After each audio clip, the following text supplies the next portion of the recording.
There are times in the grand tapestry of history when the vibrant colors of one era subtly begin to fade, blending into the emerging hues of another. It is not often a sudden, dramatic tear in the fabric, but a slow, almost imperceptible shift, like the turning of a tide or the gentle setting of a summer sun. We remember the thunderous clang of shields, the wild cry of warriors, and the silhouette of longships cutting through the mist, their dragon prows pointing towards unknown shores. This was the Viking Age, a time of daring voyages, relentless raids, and the bold carving of names into the annals of distant lands. It was an era defined by the untamed spirit of exploration and the raw pursuit of wealth and glory across windswept seas. Yet, even the mightiest waves must eventually recede, and the loudest roars must soften into echoes.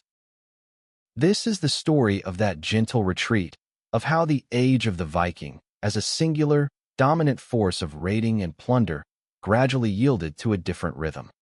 It is a tale not of conquest by a foreign power, but of an inward transformation, a metamorphosis driven by forces as profound and undeniable as the changing seasons.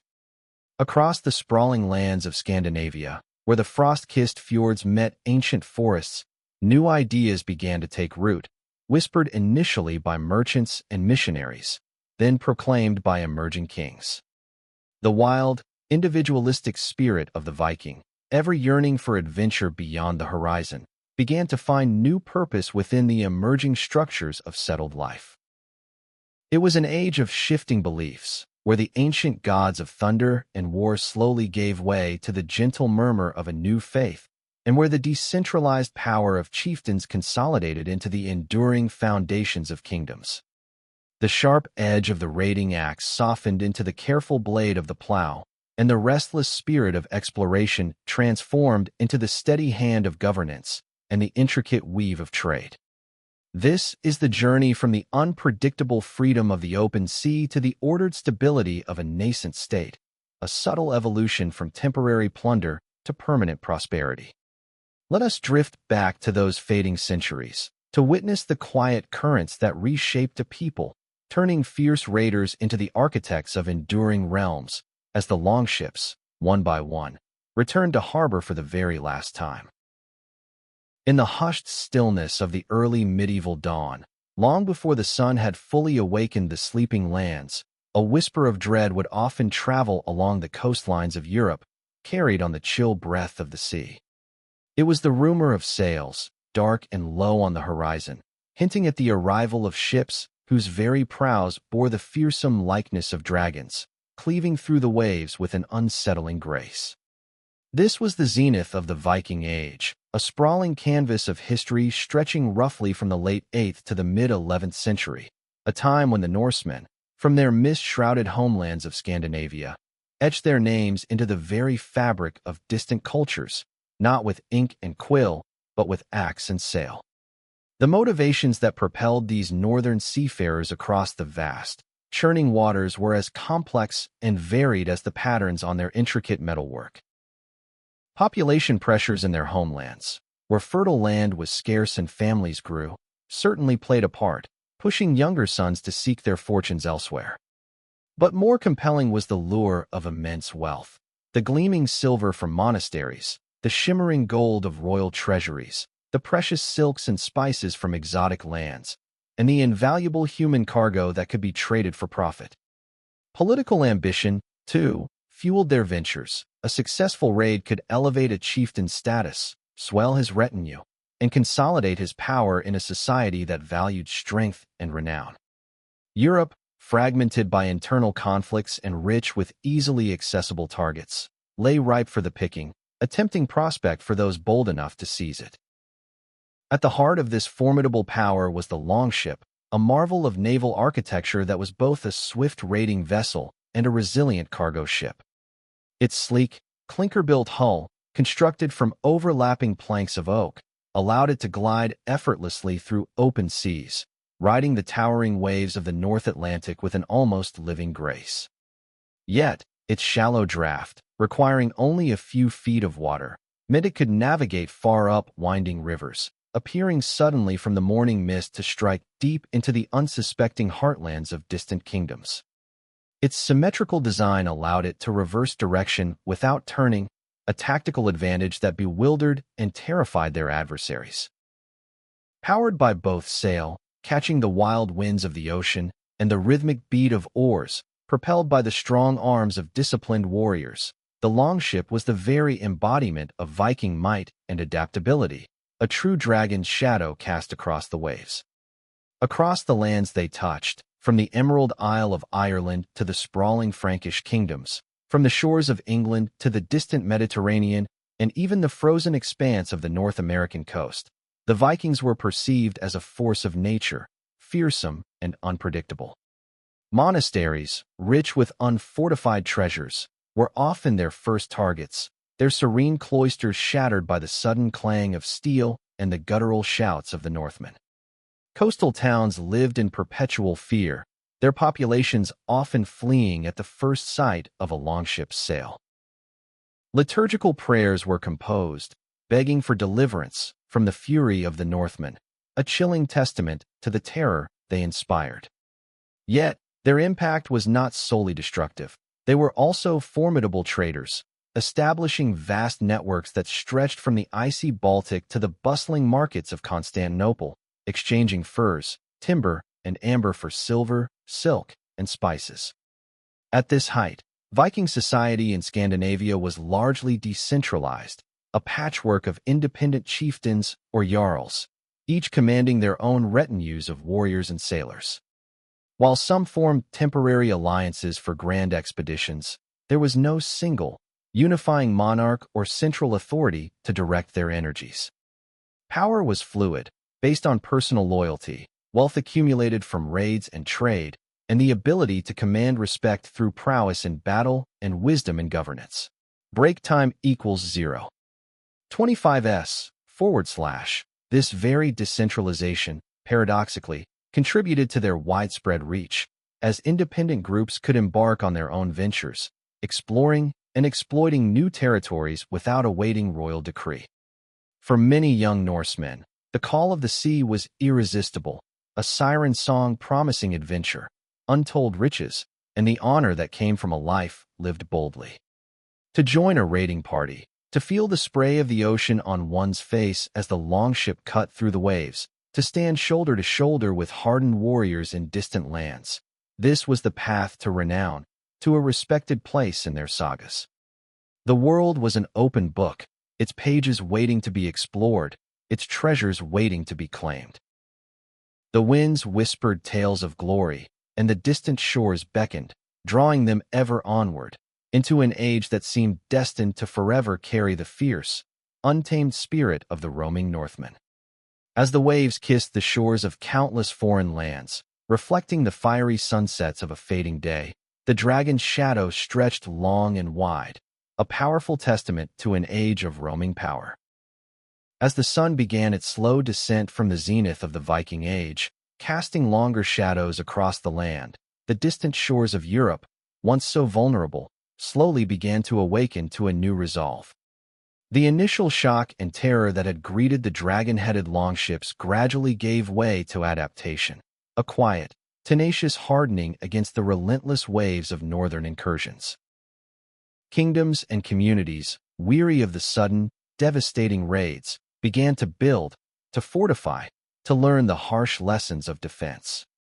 Stone walls, once rare and isolated, rose with increasing frequency along coastlines and riverbanks, their cold, gray faces defying the raiders' easy access.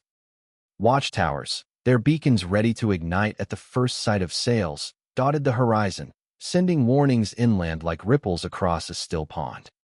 Kings, once fragmented and warring amongst themselves, began to forge uneasy alliances, pooling their resources to field larger, more organized armies capable of meeting the Viking threat head-on, rather than simply fleeing before it. The clang of smiths forging mail and swords became a more frequent sound than the lamentations of ravaged monasteries. This growing resilience across Europe subtly began to shift the very nature of Viking ventures. The swift, profitable hit-and-run raids, once so enticing, became increasingly dangerous, yielding less plunder for greater risk. The dragon ships still sailed, but their purpose began to evolve. Clever Viking leaders, sensing the changing tides, realized that brute force alone was no longer enough. They began to demand not just immediate plunder, but regular tribute, the infamous Danegeld, a heavy price paid by frightened kingdoms for a fragile, temporary peace. This represented a significant shift, transforming sporadic acts of piracy into a more systematic, almost contractual form of exploitation, hinting at a long-term engagement rather than fleeting violence. More profoundly, the restless Norse spirit, ever seeking new horizons, began to find expression in a different kind of conquest, settlement. In lands like England, Ireland, and Francia, where the initial raids had once caused chaos, Viking warbands started to establish permanent or semi-permanent encampments, transforming into fledgling communities. The Danelaw in England, a vast swathe of territory under Norse control, became a vibrant example, where Viking laws, customs, and language mingled with the existing Anglo-Saxon traditions. Dublin in Ireland, once a raiding base, grew into a bustling Viking-dominated trading port. The fertile lands of Normandy in France were granted to a Viking chieftain, Rollo, in exchange for loyalty and defense, eventually giving rise to a powerful new duchy. And far to the east, along the great river routes, Norse traders and warriors known as the Rus forged powerful trading networks and eventually laid the foundations for what would become Kievan Rus, the precursor to modern Russia and Ukraine. The longship, once solely a vessel of war and exploration, now became a means of migration, carrying families and livestock, tools and seeds, embedding itself into the very soil of foreign lands. With settlement came a slow, almost imperceptible process of assimilation. Norsemen, once feared as outsiders, began to intermarry with local populations, their bloodlines mingling, their languages slowly merging, creating a rich tapestry of hybrid cultures. The sharp edges of their pagan beliefs began to soften as they encountered the deep-rooted Christianity of their new neighbors. They adopted local agricultural practices, built permanent homes, and gradually, cautiously, became integrated into the very political landscape they had once disrupted.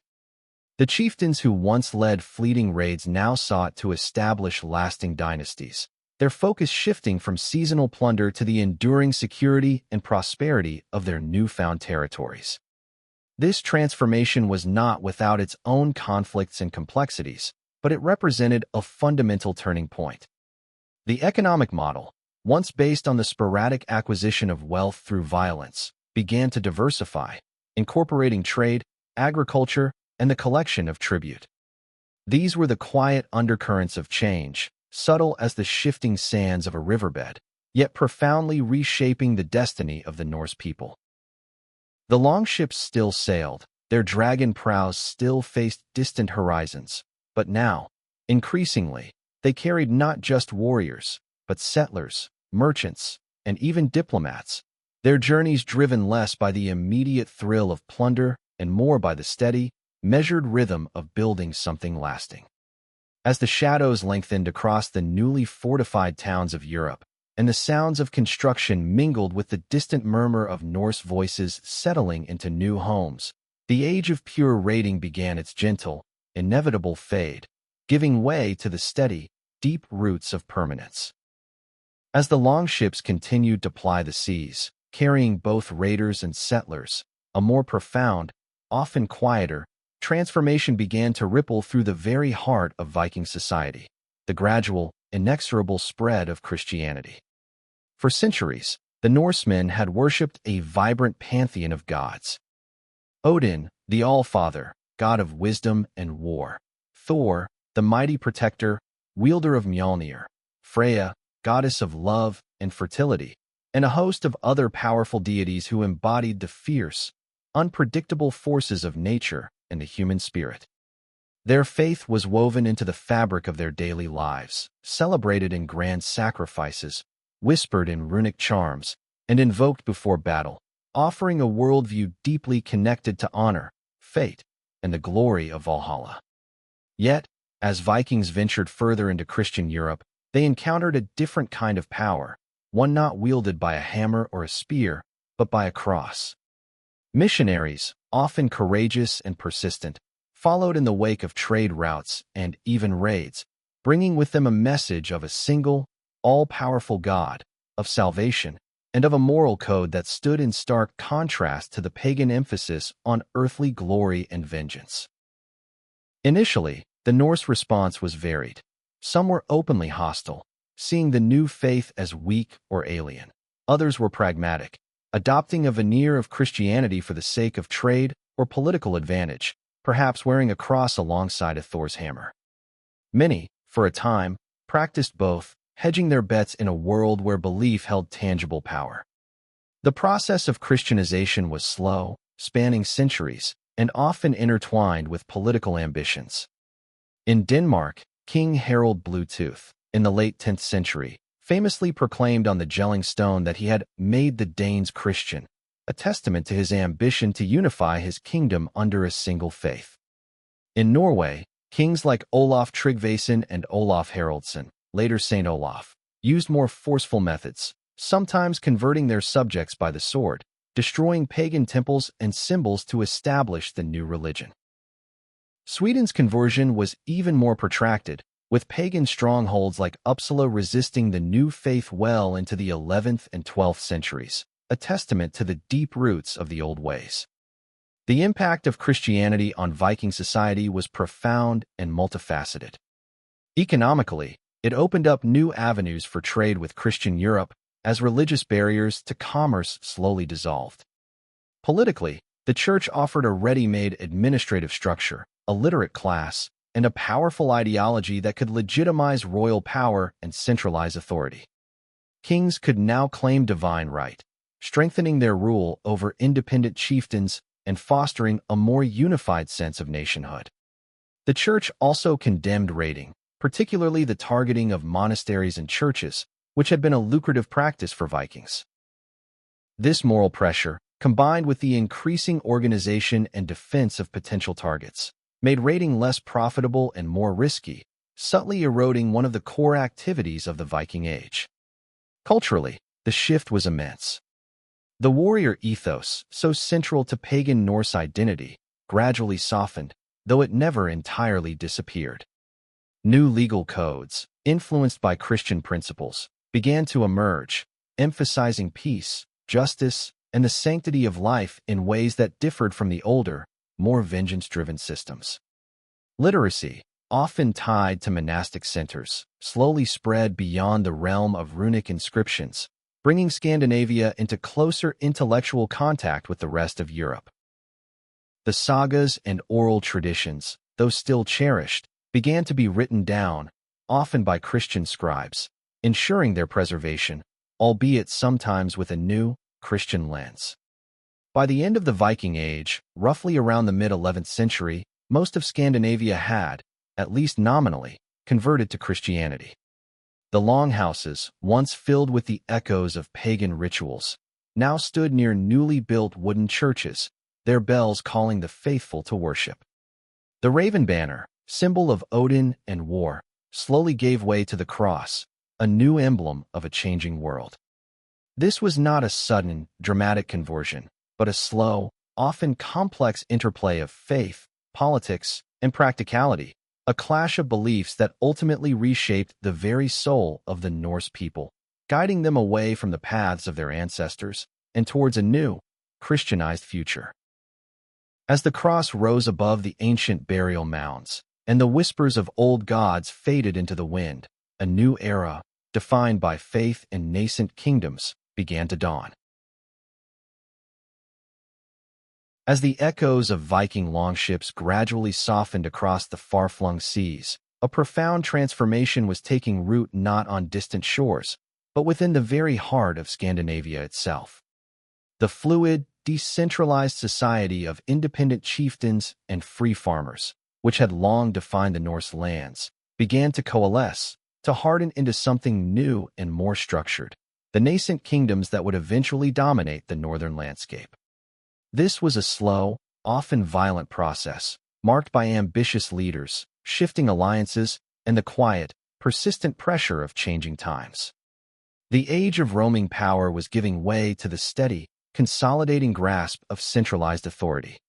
In Denmark, the earliest signs of this royal consolidation began to emerge.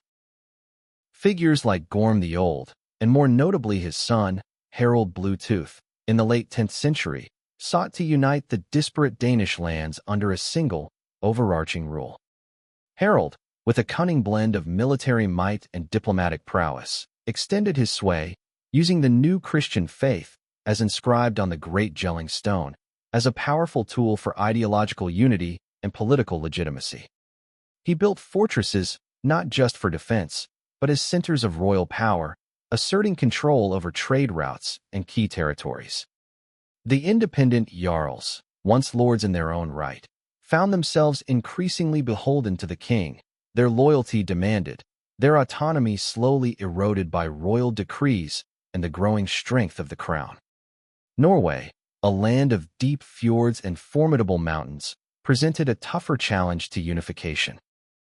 Yet, here too, powerful figures like Harald Fairhair, Harfager, in the late 9th and early 10th centuries, dedicated their lives to bringing the various petty kingdoms under a single crown. His legendary oath not to cut his hair until he was king of all Norway symbolized the immense personal dedication required for such a monumental task.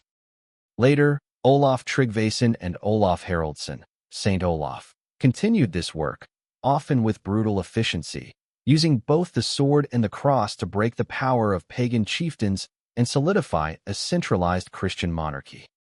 The old assemblies, or things, where free men once held sway, gradually saw their power diminish as royal laws and royal courts asserted their dominion. Even in Sweden, where the process was slower and more fragmented, kings like Eric the Victorious and his son Olaf Skakkanung, the first Christian king of Sweden, began to assert greater control over the various Swedish provinces in the late 10th and early 11th centuries. The ancient cultic centers, like Uppsala, which had long been bastions of independent pagan power, eventually yielded to the rising tide of royal and Christian authority, though not without fierce resistance. The echoes of ancient pagan rites gave way to the solemn tolling of church bells, and the communal longhouse, once the undisputed center of local life, began to be overshadowed by the grander, more imposing presence of the royal hall. This consolidation of power had profound implications for the traditional Viking way of life, particularly raiding. Powerful kings sought to control the energies of their people, redirecting the martial prowess of their warriors from independent plunder to the service of the crown. Raiding, once a source of individual wealth and glory, now became a potential diplomatic liability, provoking retaliation against the nascent kingdoms from their European neighbors. Instead of chaotic, opportunistic ventures, kings preferred organized, large-scale expeditions for conquest or defense, where they focused on securing stable trade routes and collecting taxes, integrating their warriors into a more formal, centralized military structure. The restless Viking spirit, once driven by the individual quest for plunder, was increasingly channeled into building and defending a burgeoning state. Kings also focused on building a more stable economic foundation for their realms. Royal centers grew into towns, fortified and organized, minting their own coins and attracting merchants from far and wide. Trade, once a side venture of raiding, became a primary source of royal revenue, regulated and protected by the crown. Agricultural practices improved, and the gradual shift from a warrior-dominated economy to a more settled, agrarian, and mercantile one took hold. The independent Vikinger, the free-roaming adventurer, became an increasingly anachronistic figure in a world where loyalty was owed to a king, and where the most profitable endeavors were found not by taking plunder, but by participating in the organized economy of a growing state. As the sounds of royal decrees and the rhythmic construction of royal halls began to echo through the land, replacing the wilder calls of individual skirmishes, the Viking Age, in its purest form, began its quiet fade. The longhouse, symbol of independent communal life, slowly yielded its central place to the imposing presence of the royal hall, where the destiny of entire nations was now shaped. The shaping of kingdoms was a long, arduous process, but it was a crucial internal force, redirecting the powerful energies of the Norse people towards a new future, away from the path of widespread, independent raiding and towards the enduring stability of settled realms. As the powerful currents of Christianization and royal centralization began to flow deeply through the veins of Scandinavia, they subtly reshaped the very essence of Norse martial might. The chaotic, yet undeniably effective, era of independent raiding parties, driven by individual ambition and opportunistic plunder, slowly began its quiet descent. Across Europe, the lands that had once trembled at the sudden appearance of a single longship were now more prepared, more hardened. The haphazard collection of local levies was gradually replaced by more disciplined, professional forces, and the unprotected monasteries, once tempting targets, stood behind ever taller stone walls. Small-scale raiding became a game of rapidly diminishing returns, the risks far outweighing the potential rewards, a game that fewer and fewer were willing to play. In response to these changing realities, and driven by their own growing ambitions, the newly consolidated kings of Denmark, Norway, and Sweden began to exert control over their warriors, transforming the free-roaming Vikinger into soldiers of a nascent state. The war horn, once a wild, individualistic call to impromptu battle, now sounded with a more disciplined, unified tune.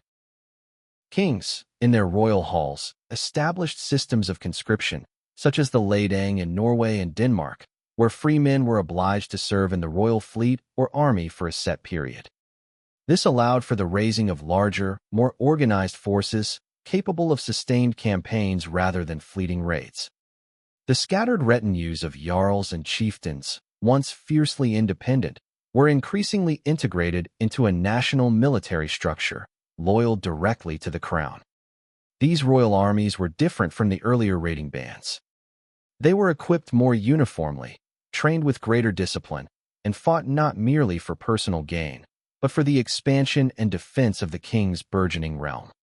While plunder still played a role, it was often controlled by the crown, part of a larger strategic objective rather than an individual's opportunistic acquisition. The emphasis shifted from lightning-fast strikes on vulnerable targets to larger, more protracted invasions aimed at territorial conquest or the claiming of foreign thrones. A prime example was the vast empire forged by Knut the Great in the early 11th century, uniting England, Denmark, and parts of Norway under a single, formidable Norse-Danish rule. This was not a raid. It was a sophisticated, multifaceted invasion, meticulously planned and executed by a powerful monarch. The longship, that iconic symbol of the Viking Age, also saw its role subtly change. While still vital for transport and projecting power across the seas, its tactical use evolved. No longer solely a stealthy raiding vessel, it became a troop carrier for massive invasion forces, part of a larger, state-controlled navy designed for naval battles and the movement of armies. The construction of more specialized warships, dedicated to combat rather than a dual role of raiding and cargo, hinted at a professionalization of naval warfare, reflecting the broader shift in military organization. The rhythmic beat of oars, once powering sudden incursions, now propelled coordinated fleets, their sails unfurling beneath the banners of kings, rather than the independent raven standards of old. This transformation had a profound impact on the identity of the individual warrior. The wild, free-spirited adventurer, charting his own course and seeking glory on his own terms, gradually gave way to the loyal, disciplined soldier, bound by feudal ties or royal decree. Their opportunities for independent gain diminished, replaced by a more structured military career within the king's service. The allure of distant plunder was overshadowed by the need to defend and expand one's own homeland, to fight in dynastic wars that secured the future of the nascent kingdom. The tales of individual prowess still resonated in their sagas, but the reality of their daily lives was increasingly shaped by the uniform, the command, and the collective purpose dictated by the crown. The war horn, which had once heralded the chaos of a sudden raid, now often sounded with the measured cadence of a king's command, calling disciplined ranks to battle. The individual fury gave way to collective strategy, the sporadic violence to systematic invasion. This shift was not sudden, but a gradual, almost imperceptible evolution, driven by the internal forces of royal ambition and the external pressures of a more organized Europe. As the banners of the nascent kingdoms unfurled over ever-expanding territories, and the sounds of coordinated armies replaced the shouts of isolated raiding bands, the quintessential Viking Age, defined by its roaming power, began its final, gentle fade, yielding to the disciplined might of emerging empires.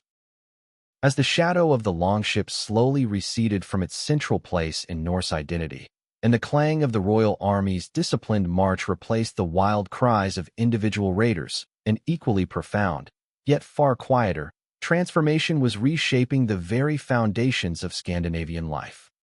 The economic model that had driven centuries of daring voyages, the pursuit of wealth through opportunistic plunder, gradually gave way to a more stable, predictable, and ultimately sustainable path, the burgeoning world of organized trade and settled agriculture. The allure of distant silver hoards, once the primary motivation for perilous journeys, slowly faded as the churning mills of prosperity at home began to grind a new, more enduring kind of wealth. The reasons for this shift were manifold, woven into the very fabric of the changing times. Europe's hardening defenses and the increasing disapproval from newly Christianized kings made raiding a far less profitable and infinitely more dangerous enterprise. Why risk life and limb for a diminishing return when a steadier, safer income could be found through commerce? Scandinavia, geographically positioned at the crossroads of northern trade routes, had always been a participant in exchange, but now, this activity intensified and became formalized. Goods flowed in increasing quantities. Rich furs from the northern forests, prized timber for shipbuilding, amber gleaming like captured sunlight, and abundant catches of fish and whale products, all sent southward to the burgeoning markets of Europe. In return came the exotic and desirable, gleaming silver and gold, fine silks from Byzantium, delicate spices from the Orient, rich wines from Francia, and the tools and technologies of more developed agricultural lands. This flourishing trade led directly to the growth of established towns and marketplaces, a stark contrast to the earlier, more scattered and transient settlements. Places like Birka in Sweden, Hedeby in Denmark, and Koppang in Norway, once merely seasonal trading posts, swelled into vibrant urban centers.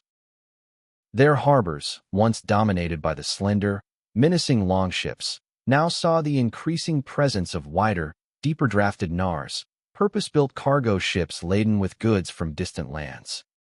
The air in these bustling towns was thick with the clamor of commerce, the shouts of merchants hawking their wares, the clatter of carts on cobblestones, the murmur of diverse languages, and the distant clang of smiths working metal for new tools rather than new weapons. These towns became not just economic hubs, but cultural melting pots, drawing in artisans, craftsmen, and administrators, fostering a more settled and complex society.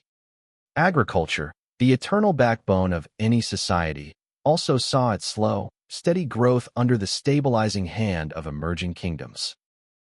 While always fundamental to Norse life, the peace and order brought by centralized rule allowed for greater investment in land, improved farming methods, and the expansion of cultivated areas. The establishment of permanent settlements in fertile foreign lands, such as the rich farmlands of the Danelaw, also contributed to a more abundant and secure food supply, supporting larger, more stable populations.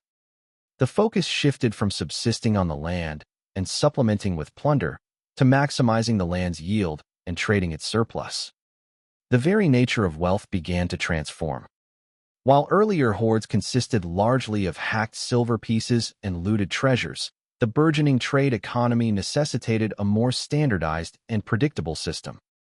The minting of royal coinage became increasingly common, replacing the more haphazard use of hacked silver ingots. Standardized weights and measures were established, facilitating easier and fairer transactions. This move towards a monetary economy, regulated by kings, reflected a profound maturation of Scandinavian society, aligning it more closely with the developing feudal and mercantile systems of continental Europe. With the rise of commerce came the quiet ascendancy of the merchant. No longer was glory solely found on the battlefield or in daring raids. The skills valued for success began to encompass astute negotiation, a deep knowledge of distant markets, careful logistical planning, and the ability to foster trust across cultural divides. Successful merchants amassed wealth, influence, and respect, their status rivaling that of prosperous farmers and even some lesser chieftains. The allure of the open sea remained, but it was increasingly navigated by traders seeking profit through exchange, rather than warriors seeking it through force. As the sun cast its golden light over burgeoning towns and ripening fields, the age of independent silver hoards and fleeting plunder quietly receded, replaced by the steady, rhythmic hum of churning mills and bustling marketplaces. The longship, though still an icon, increasingly served as a vessel of peaceful commerce, carrying goods and ideas across the waves. This economic transformation, slow and organic, was a fundamental pillar in the gentle dismantling of the Viking Age, redirecting the boundless energy of the Norse people towards a future built on stable foundations, rather than the fleeting gains of the raid. As the longships, laden with both plunder and the quiet hopes of new beginnings, continued their journeys, a profound and lasting transformation began to take hold in the very lands they touched. It was a subtle, almost imperceptible shift, like the gentle erosion of a coastline over centuries, where the sharp, foreign edges of Viking culture began to soften, blending irrevocably with the existing textures of the local societies. The warrior, once a transient force of destruction, slowly became a settler, his heart taking root in the unfamiliar soil, his destiny intertwining with the very people he once plundered. This process of assimilation and integration proved to be one of the most powerful, yet least dramatic, forces in the eventual fading of the Viking Age. In the fertile lands of the Danelaw in England, where Norse law and customs had once reigned supreme, a gradual interweaving began. Viking settlers, who had claimed vast territories and established their own forms of governance, began to intermarry with the local Anglo-Saxon populations. The mingling of bloodlines led to a blending of traditions, a fusion of two distinct cultures. Norse place names, like those ending in, by, or, Thorpe, dotted the landscape alongside Anglo-Saxon ones, creating a linguistic tapestry that spoke of shared lives. The language itself began its slow, beautiful evolution, Old Norse words subtly influencing Old English, contributing to the rich complexity of the language we know today. The sounds of Norse sagas, once chanted by the hearth, mingled with the gentle rhythms of Anglo-Saxon poetry, a harmonious blend of narrative traditions. Across the Irish Sea, in the fledgling Viking strongholds of Dublin, Waterford, and Limerick, a similar process unfolded. While initially established as raiding bases and trading hubs, these settlements quickly grew into bustling urban centers, attracting both Norse and Gaelic populations. Intermarriage was common, leading to a vibrant, if sometimes volatile, blend of Norse-Gaelic cultures. The starkness of Viking longhouses began to soften with local architectural styles, and Norse merchants adopted Gaelic trading practices, forging deep economic and social ties that transcended their origins. The clang of a smith's hammer crafting Norse tools echoed alongside the lilting melodies of Gaelic songs, creating a unique cultural soundscape. Perhaps one of the most striking examples of this integration occurred in Normandy, a duchy carved out of Francia and granted to the Viking chieftain Rollo in the early 10th century. In exchange for ending their raids and defending the Frankish coastline, these Northmen rapidly adopted Frankish customs, language, leading to the development of Norman French, and crucially, Christianity. Within a few generations, the fierce, independent Vikings had transformed into sophisticated Norman knights, their strategic brilliance now directed towards the service of their new dukes, and, eventually, their conquest of England and Sicily.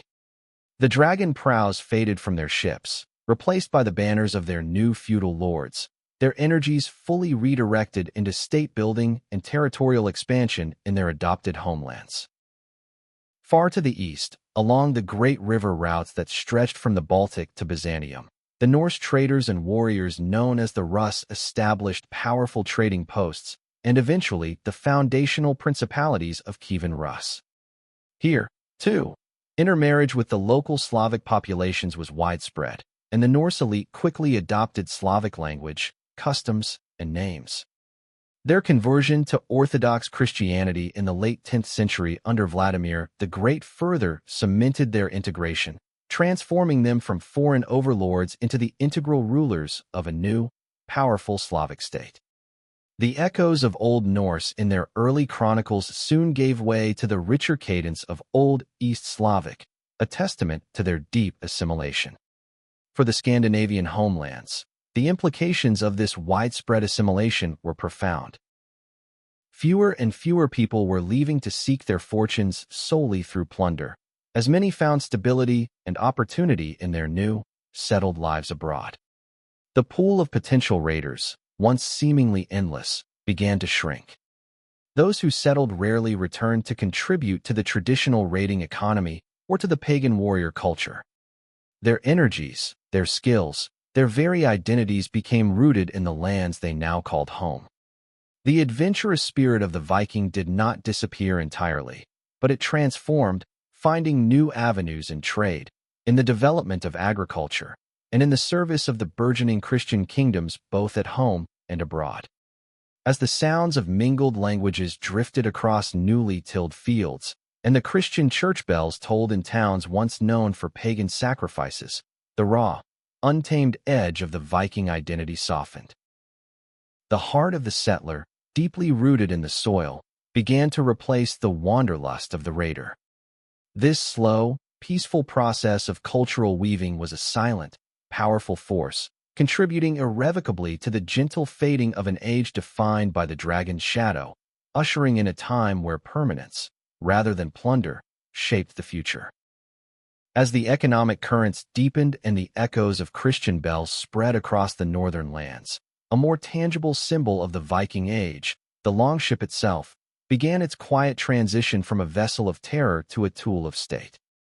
Its sleek, formidable shape, once the harbinger of fear and destruction, slowly found itself less suited for the changing tides of warfare and more inclined to rest in silent harbors, its dragon prow no longer pointing instinctively towards distant plunder.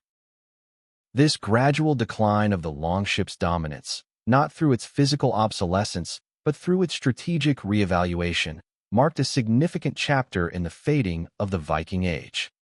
For centuries, the longship had been the ultimate advantage, a marvel of naval design that allowed Norse raiders to strike swiftly, deep inland, and then vanish before a coordinated defense could be mounted. Its speed, its shallow draft, its ability to carry a formidable fighting force, all contributed to its unparalleled effectiveness. But across the seas, in the very lands they had once terrorized, European powers had learned. The lessons were harsh, etched in the ashes of burned monasteries and the ransacked treasuries of kings, but they were learned well. Slowly, steadily, new strategies and new naval technologies began to emerge, designed specifically to counter the Viking threat. Coastal patrols, once fragmented and ineffective, became more organized, their ships larger and better equipped for defensive engagements. Fortified river blockades, often chains stretched across narrow waterways or fortified bridges, began to impede the longship's inland progress, forcing raiders to abandon their deepest incursions. The ships of European powers, while perhaps not possessing the elegant speed of the longship, were often larger, more stable, and could carry heavier armaments like stone-throwing siege engines or larger complements of archers. These vessels, less about swift, elusive strikes and more about holding ground and projecting concentrated force, began to shift the balance of naval power. The sound of a European war horn, once a sign of panicked retreat, now signaled a determined stand, often supported by a growing fleet designed for pitched battles at sea rather than mere pursuit. Even within Scandinavia, the role of naval power underwent a significant transformation. The newly centralized kings, with their consolidating realms, still commanded formidable fleets. But these were now royal navies, their purpose redefined from independent plunder to the service of the state. Longships were built, yes, but increasingly for royal expeditions of conquest or defense, for maintaining control over vast coastal territories, or for protecting burgeoning trade routes. Their sails unfurled beneath the banners of kings, rather than the independent raven standards of old, symbolizing a shift from personal enterprise to national endeavor. The rhythmic dip of oars, once a prelude to a coastal raid, now often propelled ships laden with tribute, or carrying envoys on diplomatic missions, or transporting royal armies for dynastic wars. The very nature of naval warfare evolved, becoming less about opportunistic encounters and more about grand, strategic confrontations. The iconic beach landings for a quick raid became less frequent, replaced by the logistical complexities of deploying large armies for sustained invasions. While the longship remained a symbol of Norse heritage, its practical advantage for the specific type of raiding that defined the early Viking Age had fundamentally diminished. The sounds of its construction shifted too, as shipwrights began to adapt designs, building more robust cargo vessels, NARs, for the burgeoning trade economy, as discussed in Chapter 6, and more specialized warships for the royal fleets. The image of the terrifying dragon prow, once etched into the nightmares of European monks and villagers, began its slow fade from the collective consciousness. It was replaced by the sight of more conventional, though still formidable, fleets, and the understanding that Scandinavia was no longer solely a source of marauders, but a region of emerging kingdoms, engaged in diplomacy, trade, and more structured forms of warfare. The allure of the open sea, once synonymous with boundless plunder, gradually became synonymous with the disciplined pursuit of royal interests and the steady gains of commerce. As the sun cast its setting glow upon the quiet harbors of Scandinavia, illuminating the graceful curves of longships resting peacefully on their moorings, a profound truth settled over the land. The dragon prows, once symbols of fearsome, roaming power, now gazed out over waters that were increasingly controlled, increasingly tamed by the tides of consolidation and peace. The longship had not vanished, but its primary purpose had transformed, its age of unchallenged dominance now a memory. And in that quiet shift, as the silent harbors welcomed their iconic vessels home for the last time as independent raiders, another vital chapter in the winding down of the Viking Age gently unfolded. As the longships found quieter berths in the burgeoning harbors of Scandinavia, and the sounds of royal construction gradually overshadowed the distant clamor of raids, a new, profound chapter began to unfold for the Norse lands. It was the age of integration, a slow, often delicate process where the once feared outsiders began to weave themselves into the intricate tapestry of broader European networks. The map of their identity, once defined by the fierce independence of wandering bands, began to shift, its contours softening as Scandinavian kingdoms looked south, forging ties that extended far beyond the realm of plunder and into the more complex dance of diplomacy, culture, and shared governance. With the consolidation of royal power, the kings of Denmark, Norway, and Sweden found themselves as recognized players on the European stage. No longer mere barbarian chieftains, they engaged in formal diplomacy, sending envoys to the courts of emperors and popes, negotiating treaties, and forming strategic alliances through carefully arranged royal marriages. These marital bonds, intricate webs of lineage and power, tied the Scandinavian royal houses to the established dynasties of England, Germany, and France, forging connections that made raiding less appealing and cooperation more advantageous. The clang of swords began to be supplemented by the rustle of parchment, as formal agreements and diplomatic exchanges shaped the destinies of nations. While Scandinavia did not adopt the full complexity of Western European feudalism, a subtle, yet significant, form of feudalization began to take root. Kings granted lands and titles to loyal nobles and warriors in exchange for military service and fealty, establishing a hierarchy that reinforced royal authority and tied powerful figures more closely to the crown. This created a more stable internal structure, diminishing the power of independent landholders and directing their energies towards supporting the realm rather than embarking on personal ventures overseas. The loyalties once owed to a jarl or a blood feud were increasingly transferred to the king, a powerful shift from ancient, familial bonds to a more centralized, state-centric allegiance. Beyond the political and economic shifts, a vibrant cultural exchange began to flourish, extending far beyond the initial adoption of Christianity. Scandinavian courts began to emulate the courtly manners and administrative practices of continental Europe. Architects introduced new building styles, replacing the traditional wooden longhouses and stave churches with grander stone cathedrals and fortifications, symbols of enduring royal and ecclesiastical power.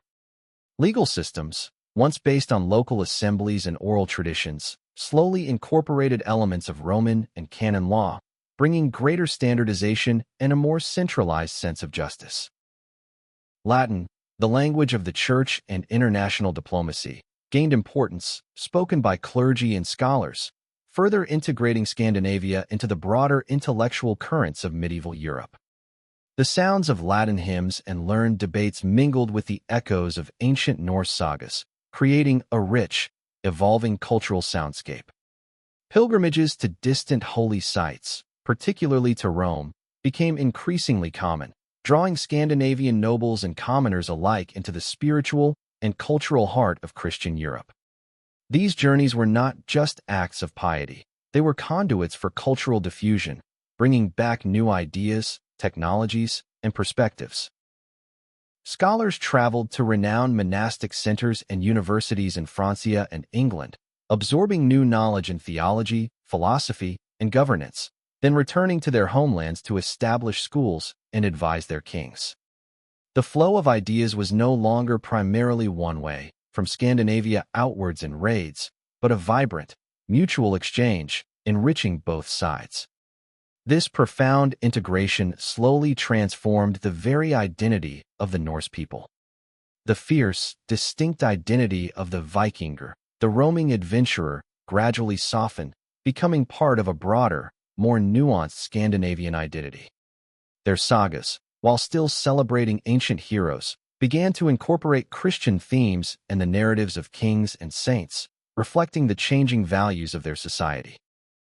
The opportunities for ambitious young men increasingly lay not in independent overseas adventuring, but in service to the crown, in participating in established trade networks, or in the burgeoning institutions of the church.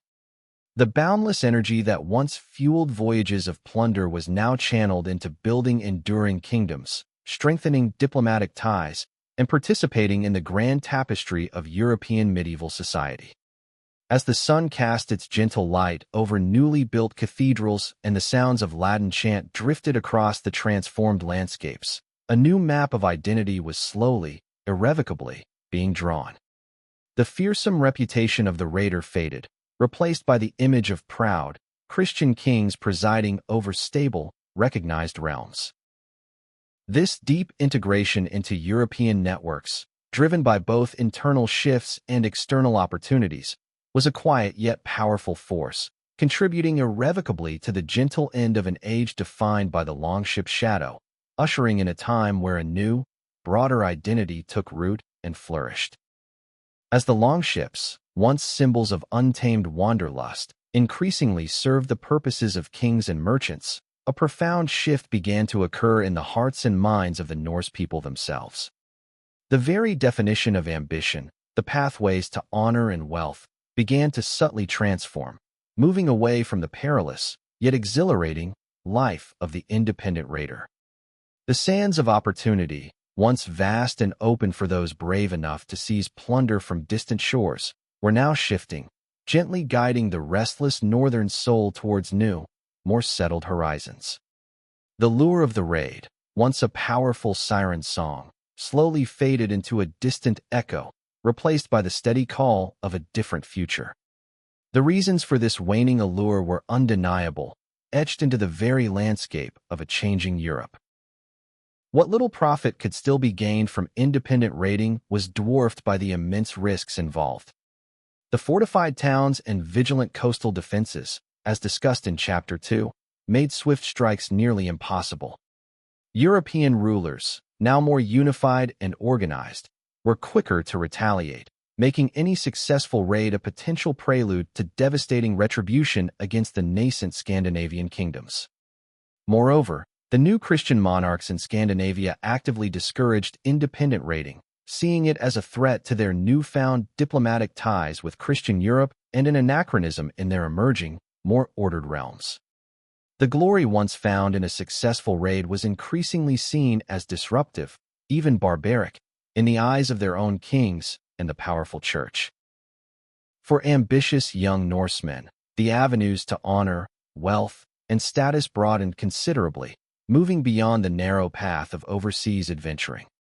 Instead of wielding an axe in a foreign land, a young man could now find his place serving the king directly in the newly organized royal armies, fighting for dynastic expansion or the defense of the realm.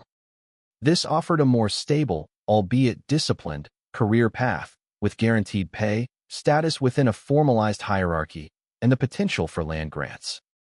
The clatter of individual plunder gave way to the steady acquisition of earned income and royal favor.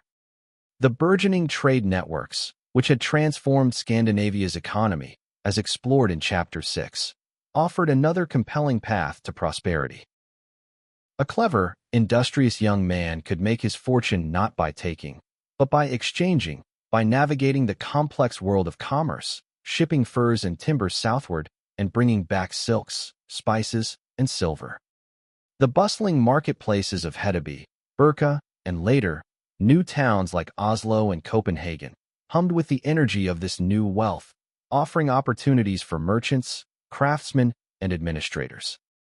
The skills valued here were negotiation, foresight, and a keen understanding of markets, a far cry from the raw courage of the warrior. For those inclined towards spiritual pursuits, the expanding influence of the church offered a powerful and respected path. Becoming a priest, a monk, or even a bishop could bring immense social standing, access to education and literacy, and a profound sense of purpose within the new Christian worldview.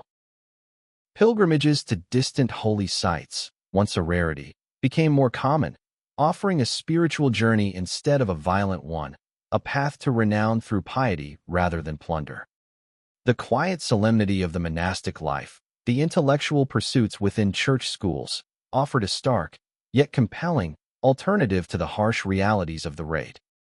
Even for those still drawn to overseas ventures, the nature of these journeys transformed.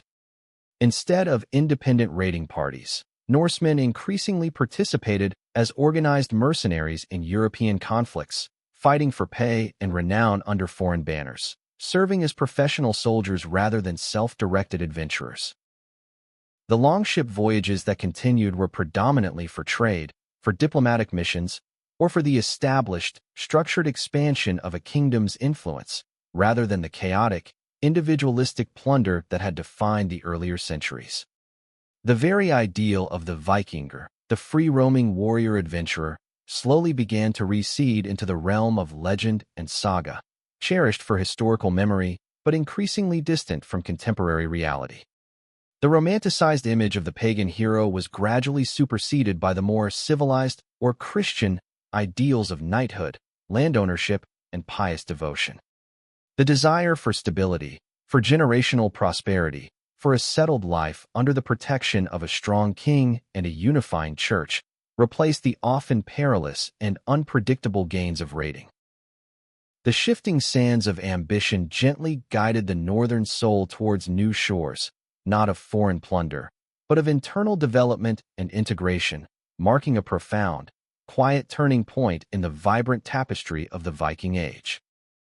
As the thunderous roar of the longships softened into echoes and the wild currents of individual ambition found new, more settled channels, a profound transformation began to reshape the very soul of the Norse lands.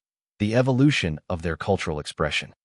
The creative energy, once channeled outwards into daring raids and epic voyages, slowly began to turn inwards, focusing on the rich tapestry of their own history, the legends of their emerging kingdoms, and the new identities being forged around royal halls and Christian altars.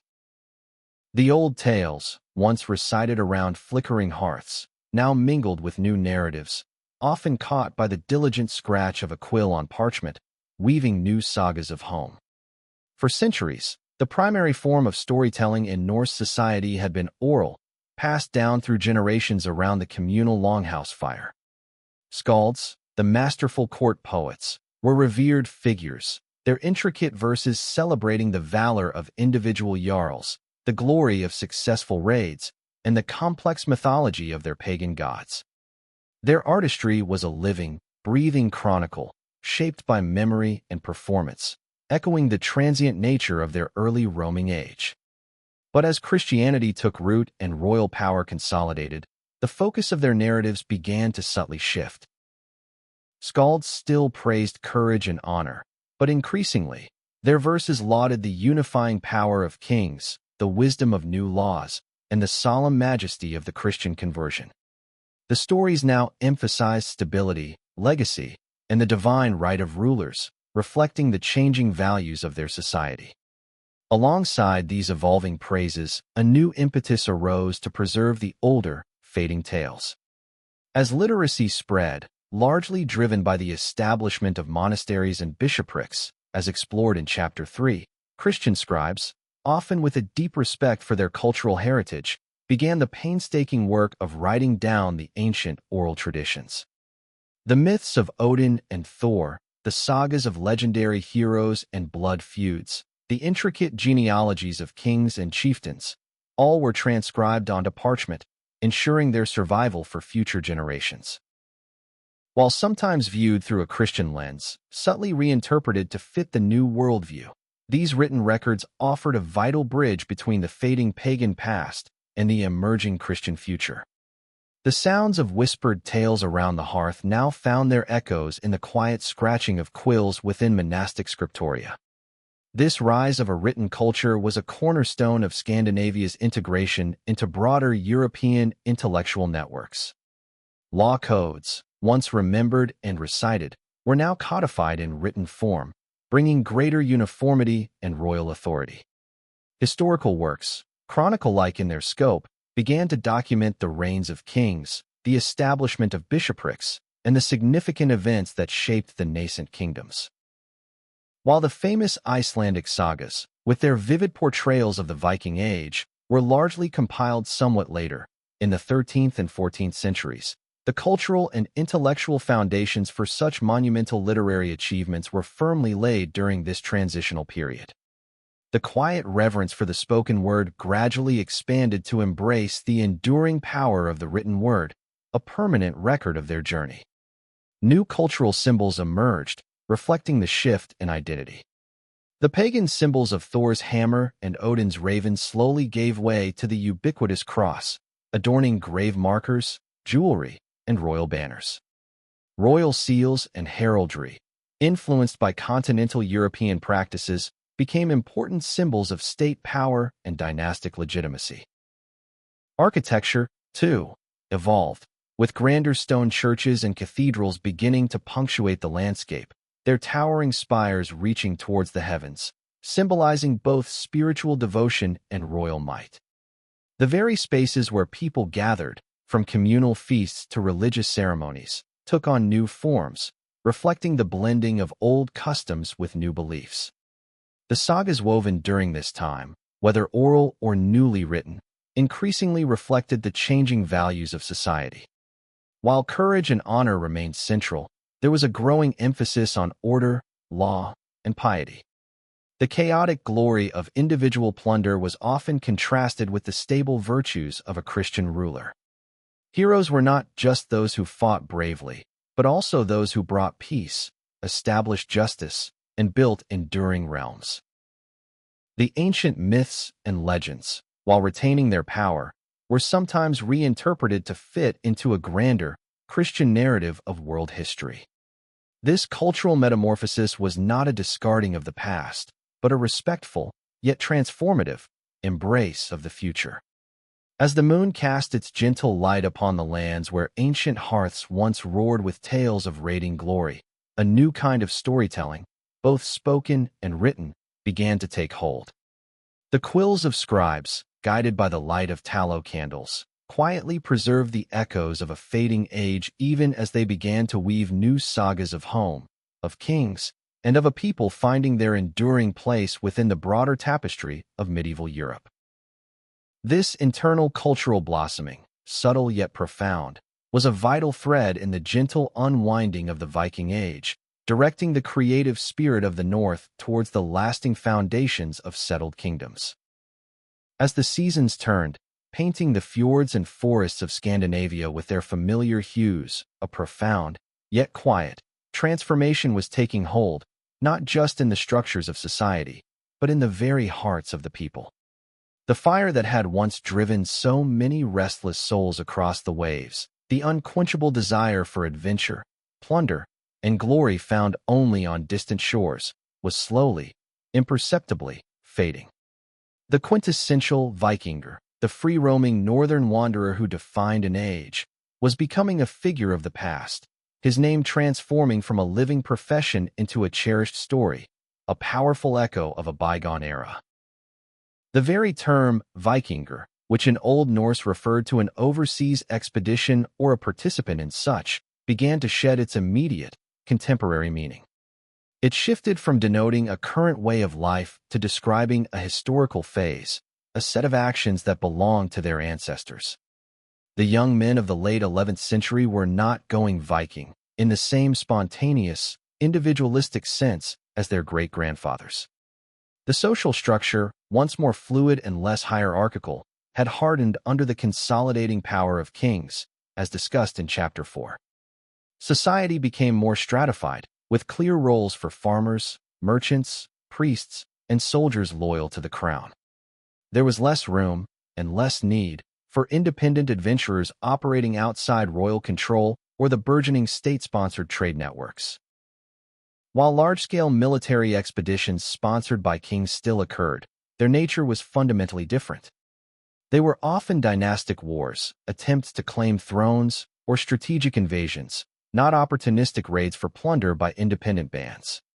The most famous of these later ventures, such as the Norwegian king Harald Hardrada's ambitious invasion of England in 1066, served as a poignant, final demonstration of concentrated Norse royal power rather than the initial, decentralized spirit of the Viking Age. These were acts of kings, not of individual jarls seeking personal glory in a foreign land. The war horns sounded for royal armies, not for small, independent raiding parties. The lure of stability and the promise of a settled life began to eclipse the precariousness of raiding. The steady hum of growing towns, the reliable profits from established trade routes, Chapter 6, and the spiritual solace of the newly embraced Christian faith, Chapter 3, offered powerful alternatives. Why face the dangers of unpredictable seas and hostile lands for uncertain plunder when one could secure prosperity through farming fertile lands, engaging in lucrative commerce, or gaining influence within the church or the king's court? The quiet predictability of agricultural seasons, the bustling rhythm of a marketplace, the solemn peace of a newly built church. These were the new comforts, the new foundations upon which life was built, fostering a desire for generational prosperity rather than fleeting glory. The old generation of raiders, those who had known the thrill of the open sea and the glint of distant gold, were slowly passing away, their memories fading into the realm of legend. The younger generations, born into Christian kingdoms, their identities already interwoven with broader European influences, Chapter 9, looked towards different horizons. Their dreams were shaped by the possibilities offered by a structured society, a respected position in the king's court, a prosperous merchant venture, or a life of scholarly pursuit within a monastic community. The romanticized image of the pagan warrior, seeking Valhalla through a glorious death in battle, gradually gave way to the Christian ideal of piety, righteous warfare in defense of the faith, or the quiet virtue of a life dedicated to the land and family. Even the stories they told reflected this transformation. While the sagas of ancient heroes and gods were lovingly preserved, chapter 11, they were increasingly framed within a historical context, distant echoes rather than living inspirations for current action. The emphasis shifted from personal glory to the establishment of enduring lineages, the founding of kingdoms, and the spread of the new faith. The vibrant, often chaotic, individualistic spirit of the early Viking Age was giving way to a more unified, more ordered sense of national identity. As the sun cast its golden light over quiet farms and the peaceful harbors where fishing boats replaced dragon ships, a profound sense of closure settled over the Viking lands. The era defined by the untamed fire of the northern wanderer, by the relentless pursuit of plunder and glory overseas, was drawing to its quiet, inevitable end. It was not a sudden demise, but a gentle fading, a transformation driven by the very forces the Vikings themselves had helped to unleash. The name, Viking, once a living profession, now became a powerful story, a cherished memory etched into the very fabric of their evolving heritage, marking the sunset of an age and the dawn of something new and enduring. As the 11th century drew towards its middle, carrying with it the fading echoes of a grander, wilder age, the stage was set for a final, poignant act in the long drama of the Viking era. Despite the profound internal transformations within Scandinavia, the rise of kings, the spread of Christianity, the flourishing of trade, and the hardening defenses across Europe, the spirit of ambition and overseas adventure still burned in certain hearts, a last, flickering flame of an epic drawing to its close. This ambition found its most formidable and ultimately tragic expression in the grand designs of Harald Hardrada, the King of Norway, a man often called the last great Viking. His epic journey would culminate in a marshy field in England, a place forever etched into history as the site of the Viking Age's definitive, symbolic end.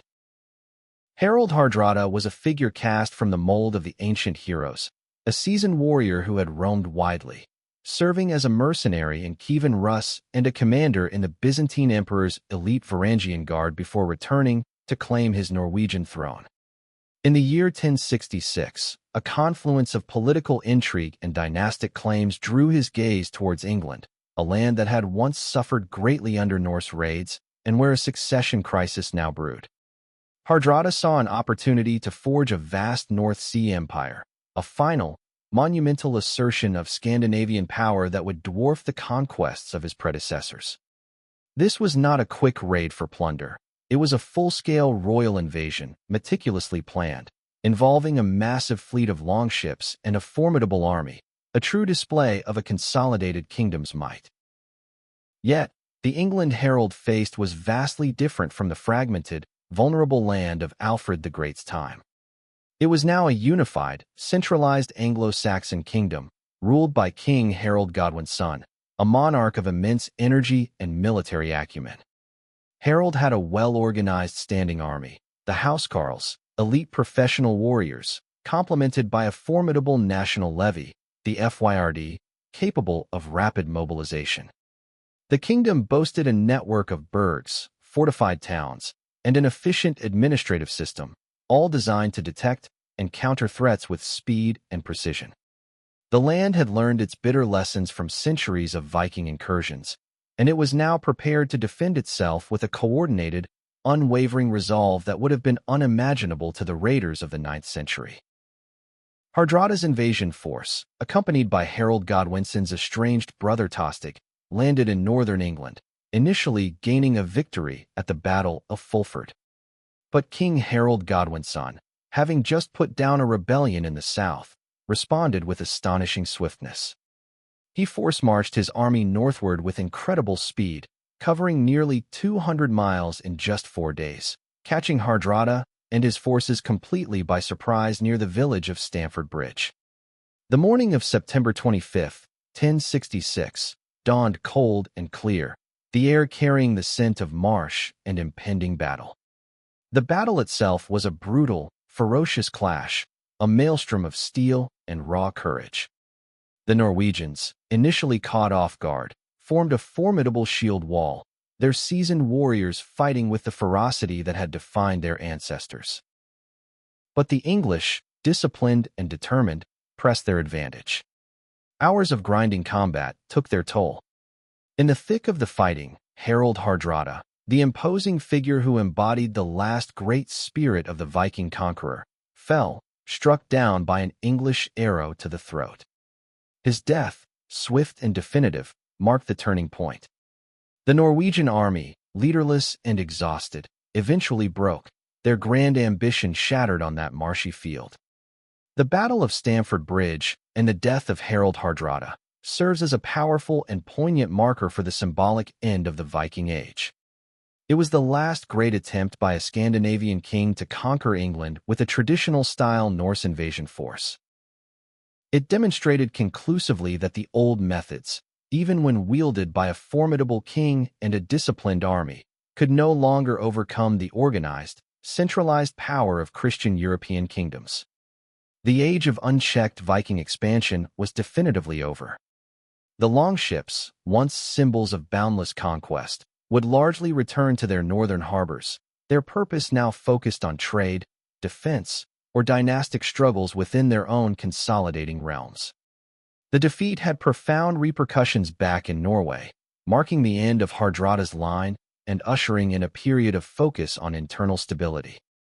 Ironically, just weeks after Stamford Bridge, a different kind of Viking descendant, William the Conqueror from Normandy, a duchy founded by Norsemen centuries earlier, would succeed where Harold failed, claiming the English throne at the Battle of Hastings. This subtle historical twist underscores the profound, complex evolution of the Norse people. The roar of the dragon, so long a terrifying sound across the seas, had given way to the disciplined clang of shields on a battlefield, marking the autumn of an empire and the final, quiet whisper of an age. The sun, setting over Stamford Bridge, cast long shadows that seemed to write the definitive end to a glorious, fearsome era. With the definitive clash at Stamford Bridge marking a poignant, symbolic end to the Viking Age's grand, external ambitions, the focus of the Scandinavian lands turned irrevocably inward.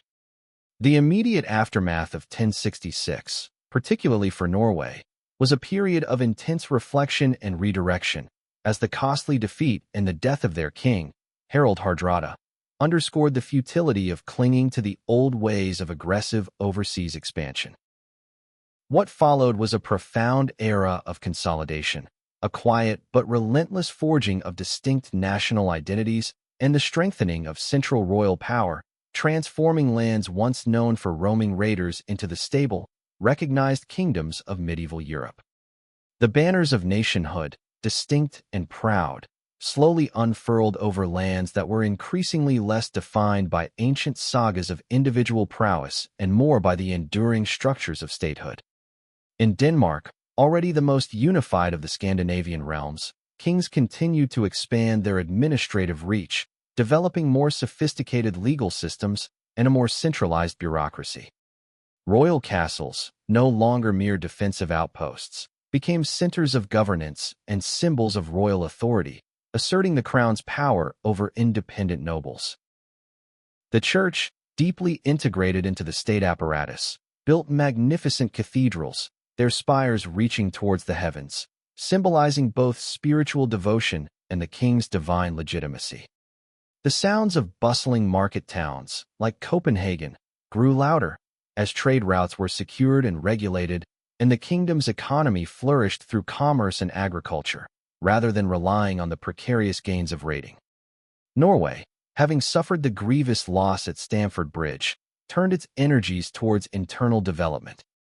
The focus shifted from grand foreign adventures to solidifying royal control over its vast, rugged territories. Kings worked to bring the powerful regional chieftains more firmly under their sway, establishing royal sheriffs and administrators in distant regions. The longhouses of the old jarls gradually faded in importance, replaced by royal estates and ecclesiastical centers that served as nodes of centralized power. The wild, untamed spirit of the mountain and fjord dwellers was slowly channeled into the service of a unified crown, building a shared sense of Norwegian identity rooted in their unique landscape and a common legal framework. Sweden, perhaps the slowest to fully centralize due to its vastness and the enduring strength of local assemblies, also experienced this undeniable gravitational pull towards nationhood. Its kings gradually asserted greater control over the various lands or provinces, often through a blend of military force and strategic alliances. The influence of the church grew steadily, establishing more bishoprics and monastic orders that brought not only spiritual guidance but also literacy, administrative practices, and a unifying cultural force. The ancient pagan stronghold of Uppsala, which had stubbornly resisted Christianization, eventually became a major ecclesiastical center, a powerful symbol of the new order. The disparate tribal loyalties slowly began to coalesce into a nascent Swedish national consciousness. The continued Christianization of these lands was a profound, pervasive force. Beyond mere conversion, the church became an inseparable part of state building, providing educated clergy for administration, influencing legal codes with Christian morality, and fostering a shared cultural identity that transcended regional differences. Monasteries became centers of learning and agricultural innovation, contributing to the overall stability and development of the kingdoms. The sounds of daily prayer and the regular tolling of church bells became an ingrained part of the rural and urban soundscape, marking the rhythm of life in a deeply Christianized society. Economically, the emphasis on trade and urbanization continued to flourish. The safe, predictable flow of goods between Scandinavia and Europe deepened, fostering stable prosperity. New towns emerged, strategically located along trade routes, becoming bustling hubs of commerce and craft, attracting diverse populations. The monetary economy solidified, with royal mints issuing standardized coinage, further integrating Scandinavia into the broader economic system of medieval Europe. The former Viking trading posts, once the domain of adventurers, were now regulated ports, their activities overseen by royal officials, contributing tax revenue to the king's treasury. The distinct national identities of Denmark, Norway, and Sweden began to solidify, expressed through the gradual standardization of their respective languages, the development of unique legal systems, and the shared narratives of their royal dynasties. They were no longer simply Norsemen or Vikings. They were Danes, Norwegians, and Swedes, with their own flags, their own kings, and their own place within the complex tapestry of medieval Europe. Their participation in European politics shifted from being external threats to being established allies, rivals, or trading partners, engaged in the familiar feudal dances of alliances and conflicts. The memory of the Viking Age, while never forgotten, became firmly a part of their historical past, a powerful, romanticized period of their ancestors, but no longer a living reality. The fearsome dragon-prow longships, once symbols of terror, were now often preserved as revered museum pieces, silent testaments to a bygone era. As the banners of these new nations unfurled across their consolidated lands, and the quiet rhythms of settled life took hold, the grand journey from saga to statehood found its enduring completion. The sun, casting its golden light over burgeoning kingdoms, affirmed the profound, quiet triumph of order over chaos, of permanence over plunder, as the Viking Age finally, definitively, receded into the annals of history, a memory whispered by the wind. As the medieval sun cast its long, golden light upon the consolidated kingdoms of Scandinavia, and the sounds of longships departing for plunder faded into the distant hum of bustling trade, the Viking Age had, in its purest form, passed into history. Yet, like a mighty river that changes its course but never truly vanishes, the spirit and influence of the Vikings did not disappear. Instead, they were transmuted, flowing into new channels, shaping the very identities of nations and leaving an indelible mark on the broader tapestry of European civilization. The end of the Viking Age was not an annihilation, but a profound metamorphosis, a powerful current of legacy that continues to flow through the world even today. One of the most tangible remnants of this formidable era lies etched into the very maps and languages of the lands they touched. In England, particularly in the Danelaw, thousands of place names, from towns ending in by, like Derby, Grimsby, to those with Thorpe, like Scunthorpe, stand as silent monuments to Norse settlement, their syllables carrying the echoes of Old Norse. The English language itself, a rich confluence of Germanic and Romance tongues, bears the indelible imprint of Viking influence, with hundreds of common words like sky, leg, anger, and want having Norse origins. Across the British Isles, from the Northern Isles of Scotland to the coastal settlements of Ireland, the linguistic and geographical echoes of Viking presence are woven into the very land, a quiet, enduring testament to their reach. In Normandy, the very name itself whispers of its Norse founders, their language and customs transforming into a powerful new culture that would eventually reshape England. Even in Russia, the Rus legacy points to a foundational Norse presence, the enduring cultural exchange shaping the vast eastern lands. Beyond place names and words, the sagas, those vivid, intricate narratives recorded largely in Iceland centuries after the main raiding period, as explored in Chapter 11, serve as a monumental literary legacy. These tales, filled with heroes, gods, and daring voyages, captured the essence of the Viking spirit, preserving the memory of a society driven by honor, exploration, and a unique worldview. While often romanticized or reinterpreted over time, they provide an invaluable window into a past that might otherwise have been lost to the winds of time. They are the very breath of a bygone era, allowing us to hear the distant clamor of shields and the whispers of ancient gods through the enduring power of storytelling. For the modern Scandinavian nations, Denmark, Norway, and Sweden, the Viking past remains a powerful, yet complex, component of their national identity. It is a heritage that speaks of a formidable seafaring tradition, a spirit of innovation, a deep connection to their rugged landscapes, and a historical resilience forged in the crucible of both expansion and consolidation. While the aggressive, pagan aspects of the early Viking Age have long since been superseded by Christian and democratic values, the core adventurous spirit, the drive for excellence, and a subtle pride in their heritage endure. The descendants of those who once set sail in dragon ships now command modern merchant fleets, pursue cutting-edge scientific innovation, and engage in global diplomacy, their ancestral wanderlust transformed into a different kind of forward momentum. The end of the Viking Age was, in essence, a profound maturation. The untamed energy of the early centuries, once expressed through raiding and unbridled exploration, was gradually channeled into the construction of stable kingdoms, the establishment of sophisticated trade networks, the flourishing of a rich Christian culture, and the integration into the wider European world. It was a historical process that demonstrates how even the most dominant and seemingly unchanging eras are subject to the slow, relentless currents of evolution. The age was not destroyed, it evolved, its essence transmuted into the foundations of medieval states that would continue to shape the destiny of Northern Europe for centuries to come. As the moon casts its gentle, ancient light over the same seas once plied by longships, and the wind whispers through the same forests where pagan rituals once echoed, a sense of timeless continuity pervades the landscape. The Viking Age lives on, not in its original form, but as an everlasting current, its legacy flowing through the place names, the languages, the literature, and the very spirit of the nations it helped to forge. It is a quiet testament to how human history endlessly weaves new threads from old, transforming the fierce roars of the past into the enduring, subtle whispers of the present.